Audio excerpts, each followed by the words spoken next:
Okay, I'm at this location where you want me to be.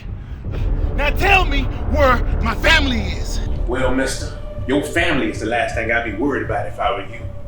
Matter of fact, if I were you, I'd be more concerned with surviving a satellite armed with enough ammunition to turn that place you standing in to a national landmark.